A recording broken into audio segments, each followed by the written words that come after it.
Welcome to First Ring Daily, everybody, and I'm contemplating eating a battery. Because why not, Paul? Why not at this point of the year? What is that a battery to? It's actually a battery to the gimbal that we use for all the behind the scenes stuff. And I just found it, and I was like, you know what? I wonder if I could swallow this. It's actually pretty large. I've taken pills that are bigger than that. Probably. But speaking of battery, Pauls. Yeah. Yep. Apple. Yeah. This is a very lazy and laid back show, people. If you can't tell, I'm already winding down life before the holidays here. Sure. But speaking of winding down, that's also what Apple is doing to the CPU in older phones, as they have now fully admitted, as I have this nice iPhone back here. And how does that make you feel, Paul? I mean, ultimately, this is such a typical Apple decision. Honestly, the only thing that's interesting about it is that they admitted it publicly. I'm kind of surprised they even commented on it, but. Yeah, I wrote a premium article about it today. The gist being that, this is the beautiful example of Apple's paternalism, but also what I think of as parentalism. Meaning that they know what's best for us, and they know better than us, and they will make the decision for us. From a user experience or customer service standpoint, they could make a pretty good argument that the user interface required to give you the choice to handle this how you wanted would be complex, and most people maybe wouldn't use it or would hate it or whatever. And I get that, but this is it's just so perfectly Apple. It's just they make this decision like we value battery life over all else, which is ironic given that the biggest innovation of the iPhone is that it got people to accept phones that didn't last for a day on a charge, and over performance, okay. The good news is you can replace an iPhone battery pretty inexpensively, so you don't actually have to buy a new iPhone every year. And I think the big learning here is that this is something we should monitor, that you can use a benchmarking app like Geekbench. And on the day you buy your iPhone, you should run it, see what the scores are, save that somewhere, and check it every quarter or something and see how it goes down over time, because it will. And as the battery capacity, discharges or goes away. So I mean, that's the good news, right? I mean, you have an iPhone. For example, have you done this? No, I haven't. I don't feel like crying today. Well, I mean, it might be worth doing, because you could go see what the scores are supposed to be for your phone when it's brand new. Yeah. Compare them to what it is. Your phone's 2 years old, right? 2? No. Year. No, 1 year old. Okay. It's a 7? So it's a 7. Yeah. Oh, sorry. I thought you had a 6S. But you could, test it and just see. I mean, you might be able to replace the battery for as cheaply as $30 or something. And if that's the case, you might want to just do it. That will help you get through the next year. Which is depressing, because it shouldn't really come down to this. I think the biggest thing that kind of annoys me out of all this, fine, Apple's doing it. You know what? They know what's best, right? If you drink that tea, that's fine. Give me the option to turn it off. Well, give me. I would say give me a slider. At least. Yeah. I want to choose this or that or whatever. Unfortunately, you get into the Android weeds here, because the Google response to this would be a setting sheet that has 37 options on it. You could check individual apps and games to say when you wanted more performance. You could specify the exact percentages, whatever. It would get tedious really quickly, but yes, not giving you a choice is the Apple way. I mean, and that's that's the thing.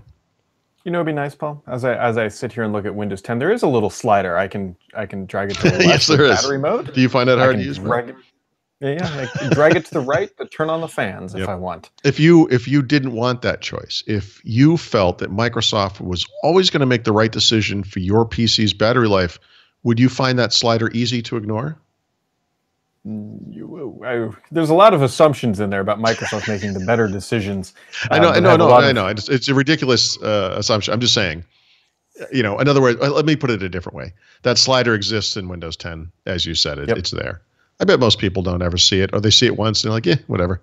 I bet people don't think about it that much. Yes, I would agree. I would agree. But with it's there if you want it, right? Yes. And that's in some ways the important part. Yep, they could bury this in the settings so the average person never sees it. But you know what? Because there were reports on Reddit that saying somebody whose battery has degraded about 10% is getting killed in the CPU performance. And it seems like a battery should, at 90% capacity, should still be fine. When I was reading this, I was like, oh man, I bet it's when a battery's like 50% capacity or standardized life or whatever the metric is. And it's like, no. This is like 90% equivalent. And that's very... It's goofy because I really feel like there should be a middle ground, because when it comes to someone's experience with a phone and your happiness with it or not or whatever, there's got to be this balance between performance and battery life. And if you literally notice, and by the way, we all do, that's the issue here, that the performance degrades over time. I mean, that's not a good experience. Right. I agreed. It's so strange. It's such a strange decision. Is.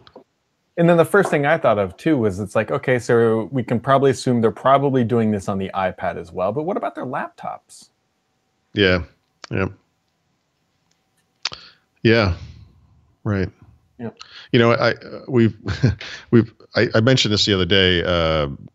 I think because of the HP laptop, I'm failing horribly with the new build of Windows 10, and I said something like on Twitter, I vaguely miss the days when you could just pop out a battery and kill the thing, right? The point being, you can press a power button on a computer, but is it off? I mean, you really don't know. I mean, I tend to hold it in for 10 or 12 seconds just to kind of make sure it's shut down completely and has not gone into some kind of hibernation or sleep state or whatever.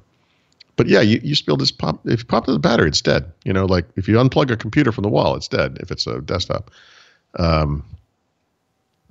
I don't know, with the race to these ever thinner devices on the PC and the mobile side, we don't have the ability to remove batteries anymore. And I know that's a sleeker, design, whatever. But it's I don't know if you can hear this, but my dog, as I've said so many times, I have two doors in this room facing this way, and then you can go around and come in the other way. And there's also a door behind me, by the way, but that goes out to the garage. Anyway, this way to my right is always open. It's just open. There's no doors anywhere in this chain of house, but those two doors, which are sliding doors, are shut. And this has confounded my dog. It banged its head into that door a couple of times, and then it went over to this door and it banged its head into that door. And I think the theory is I'm going to go open it, which, maybe. But just walk. You've been in the house for a few weeks. You know how to get here. Just walk around the corner. Nothing like banging your head. Yep. Well, he literally just walks in. He's like, "Donk," donk. It's like, dog. I think this dog is perfect for you, Paul. I think it's a furry representation of you at the end of the day. Yep. Lots of slobbering and also poop in a bag. That's not what I was thinking. I was thinking banging the head. I know. No, I know. That's why I went there. Yeah, I got absolutely nothing. Speaking of absolutely nothing, Paul, PUBG, best game of ever. Best game of ever. Okay. That might be both. Yes. The game I'm playing the most currently reached 1.0 at approximately 11 p.m. Pacific time, which is brilliantly wonderful because I believe they said that game would reach 1.0 before the end of fall. And today is the first day of winter, and they basically that's right. with 1 hour to spare. Yeah, for the equinox, right? That's beautiful. Yep. This game did get a perfect 10 out of 10 on some high-profile site. I don't know if you remember, it was Polygon or Eurogamer or whatever. And they, they didn't differentiate between PC and Xbox. They said it's available on both. But I think we can both agree the scores would probably be skewed a little bit between the two platforms. It might be about a 3 on the Xbox right now. Please don't write me. The average score is actually like 6. But it got a 10. Yeah, But supposedly, and I haven't verified this, but supposedly PUBG on the Xbox has a dedicated team, which is a good thing, and supposedly it's going to be getting weekly updates. If that holds true, then I keep that game pretty highly regarded, that it will get better very, very quickly. Actually, between the version that they had on their kind of release server and then this 1.0, I'm getting like 10 to 15 frames better per second after the optimization kicked in. So they have done some good work. And now I just kind of salivate thinking about when that's going to get to the Xbox, and then I can play on that console. So, speaking of, this is going to head like many different directions. So I'll just. Paul made a very generous offer, and I don't say that often, about sending me a computer that he had at his house, and it's great, and everything is wonderful. But I figured out the problem with my life, Paul. Okay. Not enough free computers. Well, no, it's this podcast. Yes. Right. Yep. Well, more specifically, the problem here is that we use an HD capture card for my camera, and when Paul sets up a studio for his camera. The problem here, which Paul has probably already figured out in his head, is that you can't open up 90%, 99% of the computers that we receive and put one of these capture cards in. For example, there's a brilliant Surface Studio sitting right there that is a great machine, but I need a traditional rig, which, as if you've been following me on Twitter, my power supply fan is squeaking every once in a while, which, because I can't resist the urge to tinker. What I'm contemplating now is buying a new power supply and a new case and moving the thing into a whole new rig, because why not piss into the wind at this point? If I could just inject a bit of sanity that I know will not be taken into advisement regardless, maybe just get the new power supply, Well, so here's the problem though. So I agree. That is the sane solution. But the problem with that is that to put in a new power supply, because it's not a modular power supply. If you're not familiar with what modular means, it's exactly like the name. It means each power cord goes into its own slot. This rig has just kind of like an all-in-one where all the wires go in and you can't replace them individually. So to actually replace the power supply, I pretty much have to unhook the entire thing. So you're thinking, I'm going to do that anyway. So in my experience, when you take apart a computer and put it back together again, it doesn't work the same way. I know. This is that's the issue. Is that this is the trusty and reliable one of my life. Like my first car was a 1972 Volkswagen Super Beetle, and it was bought in Albuquerque, New Mexico, and out in New Mexico and Arizona too, and probably other places like Texas, I would imagine. You have a problem with sand and dirt getting on engines, and so they actually do like a dry cleaning of engines out west. I don't really see that here, but that's something they do out there.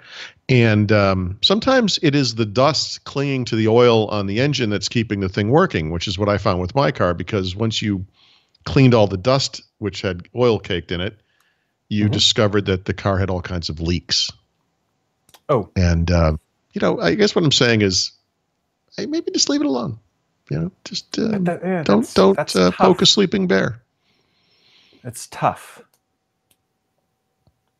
It's tough. I'm looking at it, it's squeaking right now, and it's just like chink, chink. Just mocking me. I think it's forming words.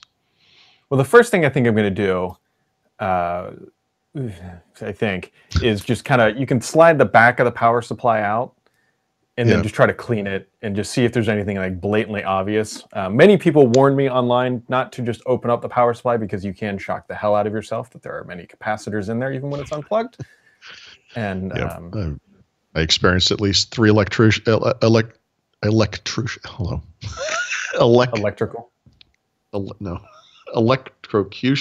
why can't I say that word? Electrocutions. Still sounds weird. Oh, well. Anyway. This year, thanks to my housework, once there was an electrician, which was maybe no, it wasn't the funniest one. But the other times, it was just guys doing other work on the house, and they made funny sounds when they got electrocuted, and it was pretty good. But one of the guys literally, like, I could hear him, and I heard like the lights flashed, and at that exact moment, he was like, it was just like, And I wanted to make sure he was okay, but I was laughing so hard I didn't want him to see me like that. When so we remodeled our kitchen when we bought this house, and we did all the work. And my dad's pretty good with electrical, so we did the electrical work ourselves. And he was trying to teach it to me. And so this is like day 1, 0 hour, all that kind of stuff. And he's like, okay, so grab this outlet. And I went and just like an idiot, just grabbed it. And he was just waiting for it. And he just watched me just shock the hell out of myself, like any good father would. Just. Yep. Well, that's how you learn, you know. Yeah. I bet you've never done that again. Yeah, I know. You think about it every time, you know. Yep. Yeah. Yep. I know how to flip a breaker using your rib cage. It's healthy. Yeah, you're a good conduit for electricity, as it turns out. A bag of water will pass the electricity through. You know, it's just pretty much. Yeah. And it will. Oh God. I don't know why I find this so fun. Sorry. You know, so I'm sure I've said this at one point. My daughter, well, actually, two things. My daughter, which I know Paul saw on Facebook or wherever, my daughter apparently took wax crayons, like, you know, Crayola crayons, and colored on the TV in the bedroom, which was a nice little surprise. Yeah, I shared that with my family, by the way. That's yeah. Yeah. Well, so it was. So of course, you know, we confront her about it, and she's standing there, and we're like, Kerrigan, did you color on the TV? And, you know, any 4-year-old, no. Are you sure? And she's like, I think it was the ghost of Kerrigan that did it. It's like, wow. Already learning to throw someone under the bus. In this case, someone imaginary. Yeah. She eventually did admit to the crime, and there were ramifications in the household for it. But it was just like, I was just wanting to turn the TV on, and I'm like, why are all these straight? Oh my God. Like, it was everywhere. Like, yeah. Are you able to clean this, or would? To be honest, it's not that noticeable unless the TV's off. So here's the thing: like my wife and I, we bought this TV 8 years ago from Best Buy. It's a 32-inch 720p TV, and we paid I think $194 for it. So it's not like I'm really upset about it. It was just more of just like what the hell, man? Like, what are you doing? Yeah, no, it's like TV? Yeah, you don't want it could be something more expensive next time. It could be yeah. You just right. For example, if she went and colored on the cabinetry in our kitchen, she might not be seen for a month. Right. Or, yes. So, of all the things to destroy, that probably wasn't terrible. But I don't even know where I was going with all this. I had something about my daughter. I don't even know. We're ready for the holidays, folks. We really are. And speaking of the holidays, folks, what do we say? We'll be back on Wednesday of next week, Paul. We're taking Friday, Monday, we're taking Friday off, and Monday because it's Christmas, and then Tuesday as well. So taking a little break. Yeah, we haven't had much of a break from the podcast. No, and this is, back when this thing was a premium feature on the site, we kind of had this discussion about the problem with this thing. Like, in agreeing to do a daily podcast, you have committed yourself to do something every single day. And what happens if you don't do it? And we travel, and how do you handle that kind of stuff? And sometimes you might actually have the temerity to go on vacation, or I will go to Europe or something, or whatever it is. And, how do you kind of deal with all that stuff? And I think now that it's just a free thing, I mean, I think we could be a little more casual about it. I mean, we'll still do it every day, obviously, but if Bride wants to take off to Florida for a week with the kids or whatever, with the kids, sorry, your wife's not a child. You are. I am. But if your wife wants to take off to Florida with the kids for a week, take some time off. Like, taking time off is healthy. I mean, we need to do that. So, I don't know why I just spent 10 minutes babbling about why we're taking time off, but I assume it's obvious. Yeah. I just want to take some time off. I just don't want to see you for a few days. Yeah. That's really about it. I don't know. All right. Do you got anything else before we sign it off here, Paul? No, I'll probably do my Google Home Max review today. I'd like to get my iPhone review in soon. I have some interesting comments about the iPhone camera. compared to the Pixel 2 XL. I think I've kind of figured out where they're at. It's there's kind of an interesting difference. And by the way, it relates a little bit to how Apple handles the battery thing. It literally is Apple kind of does its own thing and tries to do what it thinks is the best thing every single time, and it makes it less good in certain situations. It's kind of interesting. But yeah, I mean, like I said, I've got a lot of hardware reviews to catch up on, so I'm going to try to do that before and during the holidays as well. So we'll see what happens. But what about you? Yeah. You know, I actually, you know who I'm going to meet tomorrow, Paul, for lunch? Yeah. Is it one of the guys Ryan. we saw in Maui? Yes. Oh, right. Yeah. Actually, yeah. It actually is. Yeah. This is one of those He's a great odd guy. thing. Yeah. Well, the odd thing about this, and maybe even embarrassing at this point, I had no idea how close these people live. Like, so we meet these guys in Maui, and Paul knows them very well. I didn't know him all that well, but I now know him very well. And we're sitting there chatting. There were two people there. Ryan and his is it Ken was the other guy? Actually, that guy I had never met before either. I've known Ryan for many years, but they were they're both great guys. Yeah, one guy lives 5 minutes from me, and the other guy lives like 15 minutes. And so I was like, you should do a podcast with those guys, and then I could have my mornings free. You know, just a thought. Anyway, continue. I'm sorry. They live so close, and so I was just like, you know what, we should like they're in the publishing business as well, so it's just nice and whatever. And since we're not doing the podcast tomorrow, I am going to go out and have a nice lunch with him. That's great. My wife's parents will arrive tonight or maybe tomorrow, depending on how they decide to drive, and have a nice lunch. Have a nice, You good luck walking that dog in the middle of winter. Yeah, I actually have not walked the dog yet myself. It goes for at least 2 walks every day, but I have nothing to do with that. I also had nothing to do with we didn't buy it, but the acquisition of the animal, or the decision to get the animal, or basically I have nothing to do with the animal, although it slobbers on me a lot, and sometimes it jumps in my lap, which is a little more awkward than when a cat does it. Yes. How many pounds is the dog? I mean, it's 70 or something. I don't know. It's pretty big. Oh, that's a big dog. I was going to guess like 30 or 40, but that's... Yeah, I actually have no idea. I'm sorry, but it has like a man-sized head. Sometimes it will just sit in front of you and it opens its mouth. It doesn't, and then it will be like, it's just looking at you and it's like, are you going to eat me or what or did you want to, I mean, it's hard to discern from its face if it's happy or angry, but it's got those kind of beady, eyes and a sea of brown or whatever. And it's looking at me and I don't know if I'm lunch or if, I don't know, it's weird. Do you maybe feel like you're staring into a picture of yourself there, Paul? Yeah. The soulless darkness of the indiscerning dog eyes. Yeah, I don't know. It's a mystery. Alrighty.